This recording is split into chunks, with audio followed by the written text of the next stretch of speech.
Welcome to the lab. My name's Corey, and in this video, we're painting some dire wolves.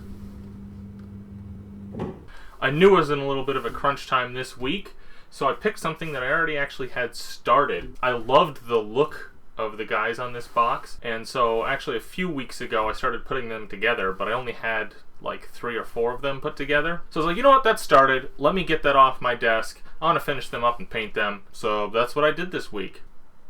Kind of. Full disclosure, they're not 100% done. The dog part is. So all the dogs are actually painted, and I'm actually really happy I was able to get them done and look the way they did. These guys look freaking awesome. I love these guys. The, what is it called? Golden fluorescent green color that I have. Such a good eye color. I love how this looks. I'll zoom in on these after I show you how I painted them. The bases aren't done. They're grounded. I've got them textured. I've got them primed. It is currently 9 p.m. Monday, but the day before the video is due. So I've got like 2 hours after this to edit this video. Fingers crossed I can get this all done so that I don't wake up tomorrow dead and then have to drive into work. Without further ado, let's get into how I painted this. Here they are, dire wolves in all their glory. Well, at least what's left on the sprue, which was one guy left, because I put most of these together off camera, for obvious reasons. Bought myself a nice new pair of snips, a Tamiya set. I didn't need an expensive set, but I wanted one, and I had some extra cash like a month ago, so I bought some. This is what I normally do when I put together models. I'll cut them up and line them in the book.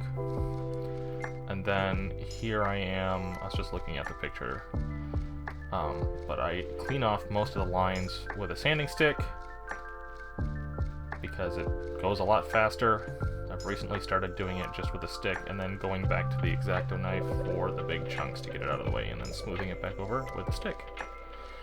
And then how I put them together was mostly with plastic glue. Anything that I thought would have gaps in it, I used some sprue goo, which I made out of some red sprue.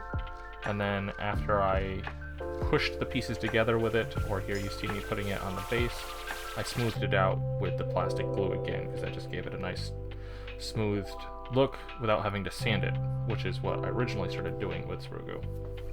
Then I primed everything with the black Vallejo primer. Vallejo, one of the two. This is pretty straightforward. The one thing I do regret doing was I didn't base everything first, and I should have, but it honestly doesn't really matter when you base stuff. Here you can see me fight with a piece of paper and lose, and then go back for seconds. But this is me setting up my wet palette, and you can see how I do it. Please tell me I'm doing something wrong, or maybe like what specific parchment paper you guys use. You can see there's not a ton of water left. The sponge is thoroughly wet, but there's not like a pool of water. I flip it over so that, you know, I wet one side, flip it over so that it doesn't curl, and then I flatten out all the air bubbles, and that's pretty much all I do. Maybe I over flatten it somehow? I don't know. Yes, I know there's a lot of water left on it, but I dry that thing off before I even put anything on there. So I'm not sure what happens or why the paint is separating so fast. Went in with a dark brown red, more red than brown, but you can see it's a muddy brown, and filled in all of the torn up areas, including the bones, just to get them a lighter color besides black. And then what I'm doing here is I'm using a really thin crimson inside to give some of the meat some depth and make it look a little fresher. And then I used a pale flesh color to highlight everything so that it looks like there's a layer of skin between all of the meat and what's hanging out there. There was a lot of edge highlighting. Got a little better at it, not perfect. And then I took some white and I covered up all the bones and the eyes, and I lined the claws. I actually just left the primer down as the base color because it's black. Why paint black over black? And then I gave everything a sepia wash, which I forgot to record. And then I retouched that up with some white so that it wasn't as dark. And I like this color for bone on these guys. Then I finally based everything, even though I had just painted a couple wolves. I finally based everything, put down a thick layer of just PVA glue everywhere. I wanted to get rid of that hole in the middle, so I definitely filled that in.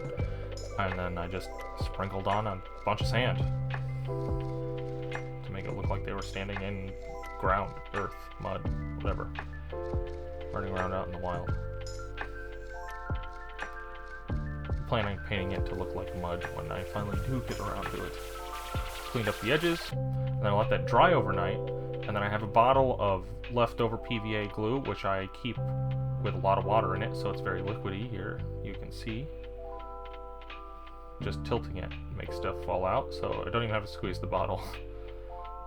But then, yeah, after everything dried, the next morning I came down before I went to work, and I filled in all of the sand again, just to really make sure it would stay in there. And by the time I got back to work, everything was dried, and it's rock solid. None of the sand's ever going to come off of that thing, unless you really try. Then I primed the ground. Surprise! Ah, I know you weren't expecting this. Wow. But you can see the airbrush really gets in between all the granules. And if you don't have an airbrush, I still recommend Vallejo primer. You can see I didn't dump out that primer. I just am painting with it right out of the cup because it was already there. And I had a bunch left, and I needed to put this on 2 or 3 more bases anyways. So I used a brush for the ones that I had already painted so that I didn't get any primer all over the stuff that I had already painted. Then I touched up the rest of the bits. I painted the eyes that fluorescent green, and I painted the skulls, and I painted the crow you can see there. One of these guys had a mouse in him. But yeah. I love these guys. And the Doom Wolf standing on his rock howling. Spooky. As you can see, not super complicated. I'm sure many of you could have done a much better job. These guys took me several hours, I'm not gonna lie. Maybe I'm using my wet palette wrong, but a lot of the times my paints just get super watery super fast. Maybe I spread the paper out too thin and it lets moisture through too fast or something. Not 100% sure on why that happens so fast, but it makes layering paint on the minis a little bit problematic sometimes. Not to mention the paints sometimes are already super thin. Like any white just doesn't come out thick, so you have to layer it on. So when you're trying to build up an eye color and leave the rim around it dark, it's like impossible because it floods the whole space. And the same with the golden paints. Those I'm pretty sure are made for airbrushes because they are super thin. All in all though, I'm really happy with how they turned out, even though they took me forever. I am still super slow at painting. So even to finish the base, I think the bases would still take me another hour, probably 2, honestly, if I'm not lying. Like, I have to put the brown down, I want to mix in a little bit of a shadow color so it looks like you can see the shadow of the wolf, and then I want to dry brush everything. There's some rocks on here I want to paint out some of the runes that are on them to make sure that the engravings and stuff stand out, and then I want to put on some little tufts. I want to make them look nice, and I will. And when it's done, probably Wednesday night, I will take another shot of these things and I will post it on my Facebook and Instagram, and you can see the final result. But until then, the wolves are done, and if I had to play with them, I would right now. I love them. These are so much fun. There's so much character in these models. These are probably some of my favorite models that I've bought. I love these, I think, more than any of the zombies. and any of the skeletons. These guys, I don't know, there's just so much action in them. There's I just love them. I love them a lot. I'm sorry, I keep saying that, but they're really, really cool. Needless to say, I'm probably going to go with House Radikar just because of how awesome these are. I know it's not House Radikar. I can't remember the name right now. I haven't looked at the lore in a while. They're probably who I'm going to end up playing, though. If you enjoyed this video, please give it a thumbs up, and if you'd like to see more videos, please subscribe. If you have any tips or tricks for me, including what you do to lay out your paper on a wet palette, because I apparently think I'm putting paper on a sponge wrong somehow. I know it's a simple concept, but I'm screwing it up somewhere. Please leave a comment about it below so that I can fix my mistakes and hopefully get a little faster at painting. All said and done, though, I tried a few new things on this, including those fluorescent eyes. So like I always say, until next time, experiment with your hobby.